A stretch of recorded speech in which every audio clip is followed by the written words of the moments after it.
we started our 3-hour journey on Monday talking about what Sunday Night Football looked like, and it was the Chargers dismantling the Steelers, and Aaron Rodgers in particular did not look good. Looked a little skittish, looked a little concerned, and we were just wondering, I mean, is this going to be the norm moving forward? And so Mike Tomlin, the Steelers head coach, was asked about long-term concerns about his quarterback and had this to say.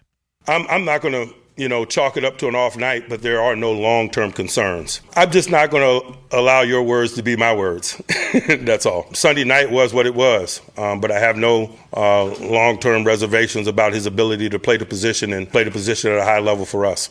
All right. So there's the head coach talking about his quarterback of the, for now, first place Pittsburgh Steelers. And I don't know, man. I'm not surprised he said that. It's not like he's going to come out and be like, yeah, we have real concerns about him moving forward. But I just don't know. They don't really have any other choice. He's their guy. They've got to roll with this, and they've got to try and make sure that he stays healthy and plays at a high level if they're going to do anything. Because their defense has not been what I think a lot of people thought it was going to be this year.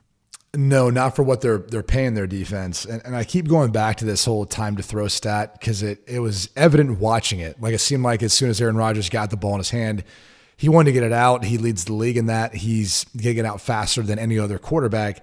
And then I talked about earlier in the week, and maybe it was a little bit, maybe mostly on Monday, Tom Brady was doing the exact same thing in Tampa. Now, granted, this is back in 2022, 2021, those years when he was playing at 45, 44, 43 years old. So even more so than where Aaron Rodgers is at now. Although we never really came away saying like, okay, they don't take, shots or chunks down the field. Like their team was still pushing the ball down the field vertically, despite him getting out the ball in his hand fast. The other quarterback that fell into that category, I had to go back a little bit, was in 2020, Ben Roethlisberger. Oh. His final year, he was getting the ball out in about 2 seconds from the snap. And I don't know if you remember this or not, but it was a combination of the offense, the O-line, and maybe even you'd say at that point in time, guys, not getting open downfield. But it seemed like the passing game was a little bit out of sync. But he was adamant of getting the ball out of his hand quick. And I'm not saying that this is like in direct relation to the fact that, Aaron Rodgers, Tom Brady, Ben Roethlisberger, all those guys were very, very late in their career and didn't want to get hit. But I think that's a part of it. Like, even though there's an element of, well, these guys know where to go with the football because they've been playing for so long, everything's moving in slow motion. There's also an element of they probably don't want to get hit. Your most important ability is durability. And if you're out there for the next series, you're out there to live on to play the next down or live on to play the next series, that's usually what makes you most effective and is what's best for your team. So I'm not knocking it. It's just the problem is when I'm watching the Steelers offense, there doesn't feel like there's much of I don't want to say threat, because with DK Metcalf and some of the speed they've got with Austin and Wilson at wide receiver, there's a threat of them being able to go downfield, but it feels like they're reluctant to do so. Isn't it also fair to say that it's their first year together? Like you could understand maybe why it wouldn't look as fluid up to this point if they haven't all played together. They worked out together in the offseason. I get all that.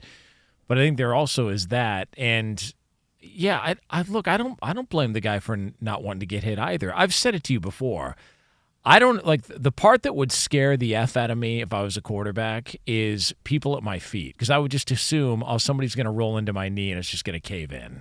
All right, and you know about my dislocated kneecap. That's been chronicled on this show for years. It's such a tragic injury. It is. No one's ever had their kneecap dislocated and been able to do anything again. No. So, there's that. And there's also what you had happen to you, to where you're throwing through and you hit your hand on somebody's helmet. Like, both those things would just I would be awful. I'd either I'd check down to a handoff every single time, or I, too, would just try and throw screen passes, trying to avoid somebody's helmet in front of me. So I get why he's skittish.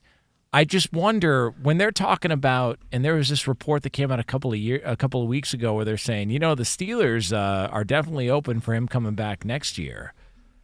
Can we just get through this year?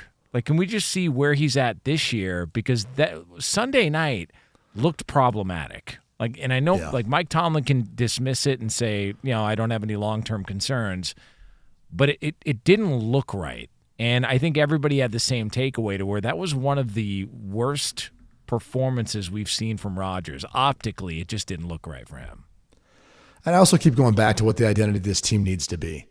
Like, get back to running the football. Like get back to, you don't need to have Aaron Rodgers throw the football 50 times a game. Like, I don't want to keep making comparisons to Tom Brady, but we're also in rarefied air where you've got a guy who's, 41 doing what he's doing. I mean, we can go look at, what Joe Flacco's doing, but when Burrow comes back, Burrow's the starter. So it's really Rodgers and, a guy like Tom Brady and what they were doing in Tampa. And they were a team that was reluctant to run the football. And I'm not saying that necessarily took away their chance from winning more than one Super Bowl, but at that point in time in his career, I don't know. I was kind of looking at thinking, wouldn't you want to take some of the pressure off of him?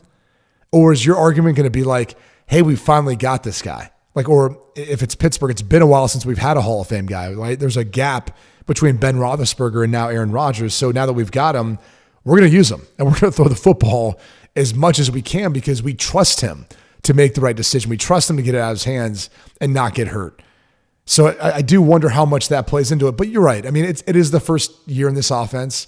It's the first time Aaron Rodgers has worked with Arthur Smith. I mean, I'm one who always tries to preach patience about this. I think we lack patience in general.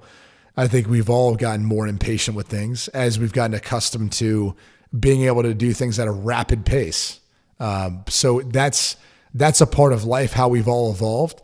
And I think we've grown impatient with players being able to get on the same page, but it's a difficult task. And, the qualities that you have to have as a quarterback in the NFL, where you're throwing the football and you've got to anticipate. You're throwing to spots where those guys aren't there yet. You've got to be able to gauge how they run, how they get in and out of cuts. Like, think about DK Metcalf and the Adonis that he is and how he runs an in cut versus Calvin Austin. It's dramatically different. I mean, I would guarantee you, without even having to break down much film, Calvin Austin gets in and out of cuts fast, where DK Metcalf probably has to break down a bit more, or at least throttle down when he's running a bit more to make those turns, to make those cuts. And so that spot where you're putting the football is going to be different for each one of those guys. And it's not just a height thing. It's just how they run their routes, how they get in and out of cuts. So learning that nonverbal communication, learning that body language takes time. And you're not going to have enough time nowadays with the cut down off seasons, even if they did work together in the off season, to be able to, when the ball is snapped in a real live NFL game, and you basically having a quarterback who's getting out in 2.5 seconds, it's going to be really hard to make that look like how it's supposed to look